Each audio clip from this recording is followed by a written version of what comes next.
Diyan po ba si Mrs. Calderon? Opo, sino po sila? Si Mayor Regina may kasama. Ano daw kailangan?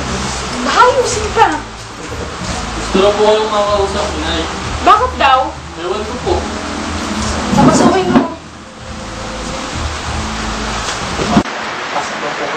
Pasok lang po kayo. Lumabas ka na. Good evening, oh. Magandang gabi naman. Magandang hapon. Ako kayo. Ako kayo. Mrs. Kasama ko nga po pa si Sir David. Kilala niyo si Atty. David. Anak niyo? Oo. Gwapong bata, listong-listo, parang hindi nagpapasok. Mrs. umupo po kayo.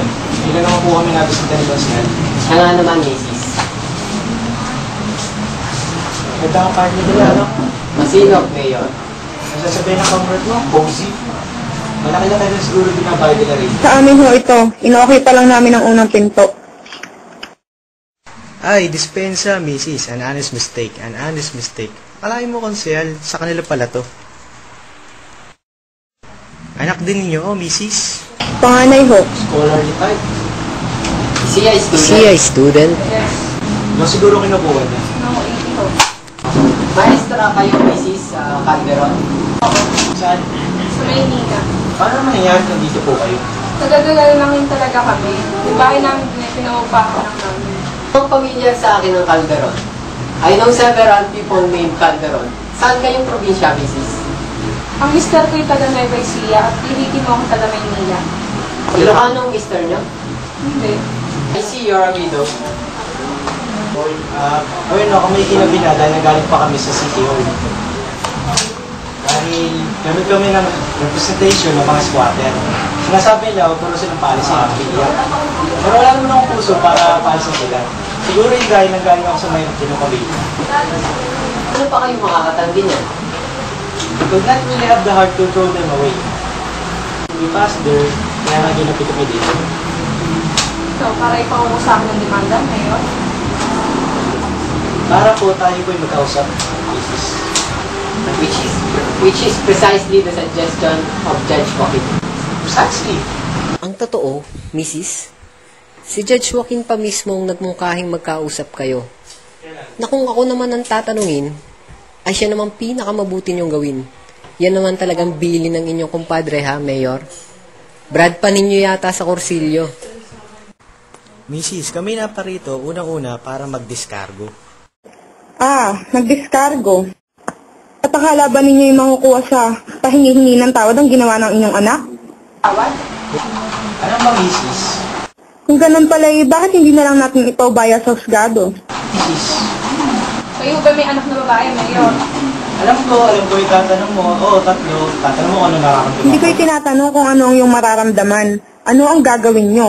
Tatahimik ba kayo? Magdedemanda ba kayo? Ano ang gagawin nyo? Nay! Sa ganitong anggulo natin tingnan, Mrs., umabot na rin lang sa ganito, malinaw kong nakikita ang inyong punto. Ngayon, kauumpisa pa lamang ng kaso. Hindi ba ninyo inaalala ang inyong anak? Kung itutuloy ninyo ang kaso, ang kauna-unahang gagawin para mapatunayang iyan ay ginahasa, ay ipa-examine siya. Hindi ninyo maiaalis sa abogado ng kabila na hingin iyan. Ano? Para patunayan kung siya'y ginahasa o hindi? Exactly. Kung hindi kayo kumbunsidong ginahasa ang aking anak, bakit kayo narito? Para na umabot dyan, Mrs. Legalismo ninyong mga abogado. Wala tayong magagawa, Mrs. Ganyan talaga. Yan, sa tusuhan, sa patalinuhan, sa kasinungalingan, sa pagpapabagal, sa mga teknikalidad. Diyan kayo magagaling. Sa ilalim ng batas, walang kasalanan ng isang tao hanggat hindi siya napapatunayang nagkasala. Magandang sangkalan ninyong mga abogado.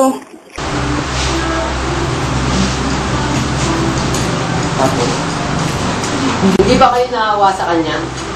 Hindi ba nyo inaalala ang kanyang kinabukasan? Sa kasulukuyay, hindi pa masyadong bulgar ang nangyari. Pero, Mababando rin na ang inyong anak. ang anak ng mayor, ang anak ng pinuno ng bayan na ito ang gumahasa sa aking anak.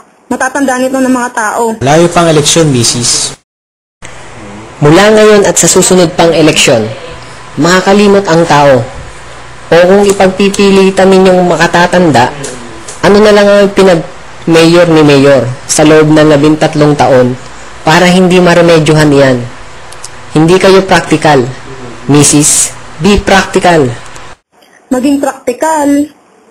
Halimbawa ng napatunayang nagkasala ang anak ni mayor. Halimbawa lamang yan. A very remote possibility.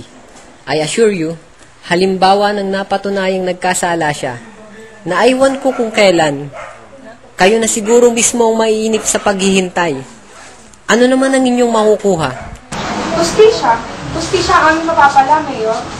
Pisya, isipin ninyo ang inyong anak, Mrs.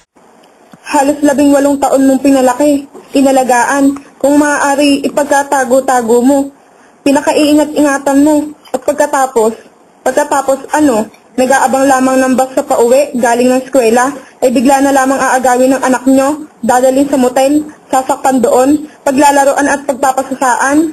Nariyan na tayo, Mrs. Nariyan na tayo. Let's not be too sentimental about this, Mrs. Calderon. Isasakay sa taxi, pauuwiin, halos di makaugapay.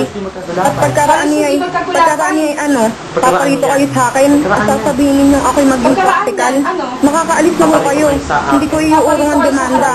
Kung sa inyo, sinasabi ninyo ang huwes, sasabihin ko sa aming abogado na hilingin malipat sa iba, na kinikilingan lang din ng Judge Joaquin na yan. Grabing akusasyon yan, Mrs. Paano ninyo mapapatunayan? Halimbawa ng totoo, saan at kanino ililipat? Dito rin. Ngayon, sino sa mga West dito ang hindi kaalyado ni Mayor? Kayo ang hari dito. Hindi siya gaanong napakahina para hindi maalis ang sino mang kokontra niyang West. Ayaw ko sanang sabihin ito, pero alam naman ninyong politiko rin ang nakapaglalagay sa mga West. Sino ngayon ang nakapaghuhuwes nang hindi nagsisip-sip sa politiko? Sabihin nga ninyo, ngayon, nasaan naman ang mga naging West dito na kumontra kay Mayor? Yung isa, nasa Palawan. Yung isa, nasa Mindoro. Dudulog ka nyo sa itaas? Sino ang nakaupo sa itaas? Ang hari ng mga politiko. Na kaya naging hari ay dahilan lamang sa mga politikong katulad ni Mayor. Bigayan lang ang larong iyan, Mrs. Kayo masasamang politiko. Masasamang politiko. Masasamang politiko. Pero ganyan ang buhay ngayon, Mrs. May nakita na anak ng kongresista ang kanilang nagalaw. Anak ng senador, anak ng gobernador, anak ng mayor. Pumatay man kayo talagang hindi kayo nagagalaw. Mrs. Be practical. Alam kong malaking perwisyo na gawa ng aking anak sa inyo, kaya ibig kong tanggapin ninyo sana ang kahit kaunting tulong na ito. That check is for 10,000.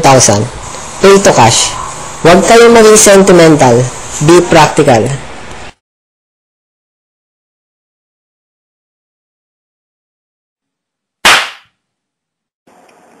Akala ba ninyo'y mabibili ninyo ako? Aba, layas! Layas! Umayos kayo sa bahay namin. Pasensya na tayo, Mrs. Buntang na mo.